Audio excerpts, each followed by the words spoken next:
Hello guys, welcome back to another episode review of Hollyoaks for the 6th January 2022, which was a Thursday, and we're going to first talk about Nancy and Darren's situation with Maya. Maya's obviously kind of threatening Nancy. She came in, posed as a midwife. Obviously in the previous episode we saw Darren was shocked, and so today's episode Darren quickly, shouted to not shouted, but just told Nancy, that's Maya, the one that's kidnapped him. As soon as Nancy tried to get away from Maya, she quickly grabbed Nancy. She grabbed Nancy and kind of threatened to inject her with some sort of poison. Obviously, a very dangerous lady. Because I think what happened was in the last episode, she saw Darren just by himself in the village, not by himself, sorry, with Nancy, and they were just chatting about the kidnap, I think, and obviously she's thinking that he's blotted his mouth, and that's why she's out to get Nancy as well. So it just seems like she's very unhinged, and she's willing to kill so many people, or harm very many people, whoever gets in her way, basically. So I don't know. It just seems like the character that has 100. If 100 people found out what she's been up to, she will literally kill 100 people. I don't know. That's what the vibe that I'm getting from this Maya character. Decent actress, not too bad. And obviously then Darren kind of got her off Nancy's back by saying Ethan's the one that's trying to do you in. He's gathering evidence. He quickly showed him the message. And the sad thing was obviously Darren's good friends with Ethan. And I don't know how that's going to play out later, but I'm hoping Ethan will probably understand, because obviously he knows his missus is a bit of a loose cannon. And anyway, I think obviously Maya's on her way. Darren starts calling her rapidly, just lots of times. Ethan's not answering. It was quite funny, but obviously kind of scary at the same time when Ethan was printing some documents, obviously with Maya, picture of Maya doing something, and then Maya was just standing right behind Ethan. He turns around, he's almost had a heart attack. It was a bit funny as well. I don't know that's because obviously she just literally creeped right behind him. Who knows what she's going to be capable of. But obviously I think he managed to calm her down in the end. So what he thinks, and then he obviously had a good chat, and obviously he's claiming he still loves her, blah blah blah.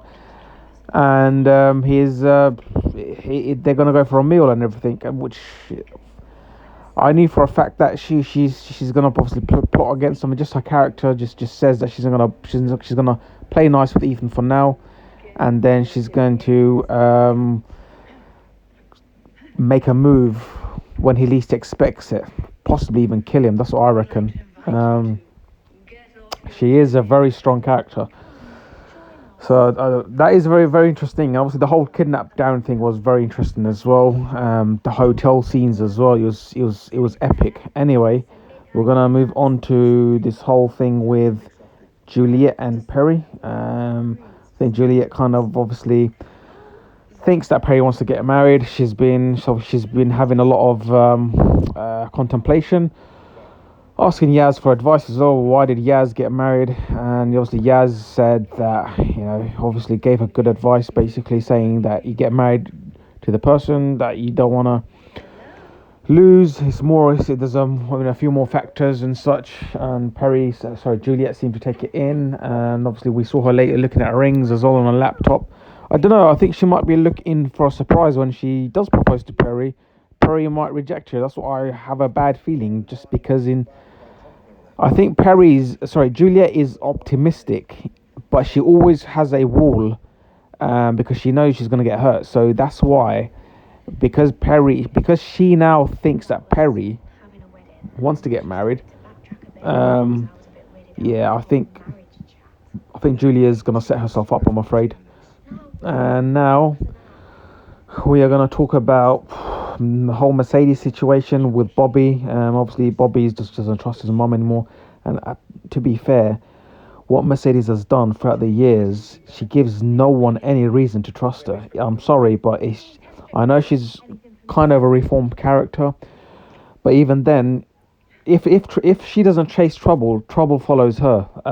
That's just what, again, brilliant actress, a very good asset for Hollyoaks.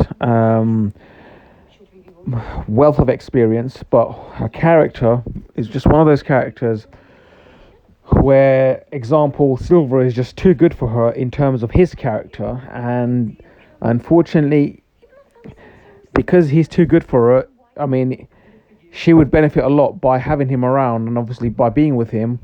But unfortunately, it will affect him, and it has affected him a lot just over the past couple of years, just being with her. And she might suit a character like, example, like a dodgy character like Ethan, whereas Ethan is probably too nice for Maya, because Maya needs someone like, I don't know, maybe someone more hardcore like Warren, or the old Warren. I don't know.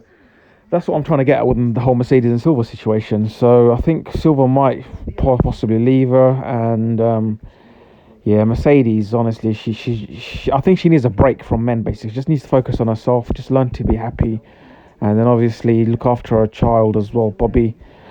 That's what we're gonna leave it at that for the McQueens.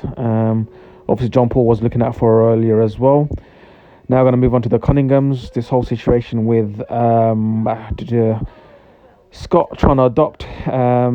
It turned out in the end that he's the one that withdrew his application to adopt. When all this time Diane thought that he got rejected because of her OCD, but obviously she chased up the social worker. He said, no, we didn't reject Scott. He withdrew his application. And obviously they found, Scott obviously did a selfless act because he wanted Diane to get better before obviously he brings a child or a baby into the home.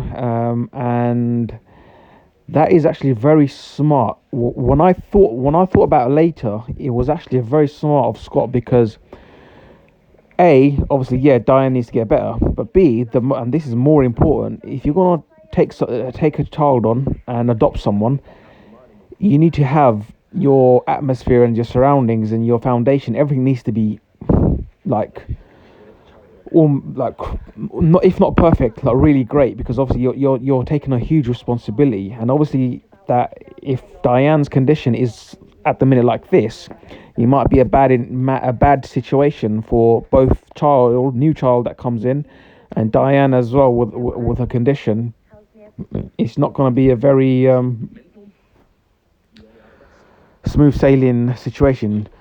So I think Scott has done the right thing there, but I think obviously Diane does feel a bit guilty. It's not her fault because obviously she can't control it. Do you know what I mean? So it's absolutely not her fault at all. 0% her fault. But I'm just glad she's got, as a viewer, she's got a very understanding family. Scott and Tony, very understanding, and that's why I said in my last episode review, or a couple of episode reviews back, that the Cunninghams, they got such great chemistry on the set. So when they're acting, they just got this really good bond. You could just tell.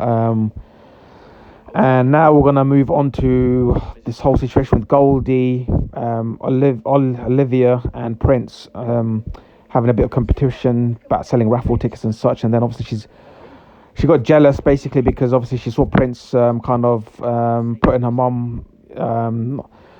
Kind of compliment her mum, basically saying obviously her mum's good at giving advice to Mercedes about Bobby and such. And obviously I think Olivia got jealous, and then she kind of blurted out that Prince was in care. I think Olivia overheard this this piece of information, and she probably kept it as a leverage, as a trump card, and then she blurted it out just out of anger. I don't know, I think that was very sad of Olivia. There was in the middle of the village as well. And obviously it was a very awkward situation for Silver and Mercedes just standing there. I don't know, I'm not really warming to this Olivia character. She does seem to be a little stuck up, but also a bit kind of territorial when it comes to Prince and his mum. But at the same time, although I do not agree what Olivia's doing, I do think that Goldie, that what she's doing is basically a bit controlling as well, trying to control your son as well. So I just feel sorry for Prince, to be honest, because he's in the middle of it, and he's got just two really strong characters that's gonna just play. You can tell they're going to play some games until it gets really like affects the family quite badly. But I hope not, because obviously Prince is a nice guy, deserves a just a stable life, to be honest. Although they all do, all the good characters do. That's the end of the episode review. Sorry it was so long, but there's a lot to catch up on, a lot to talk about as well. So I'm gonna leave it there, and I'll see you in the next one. Peace.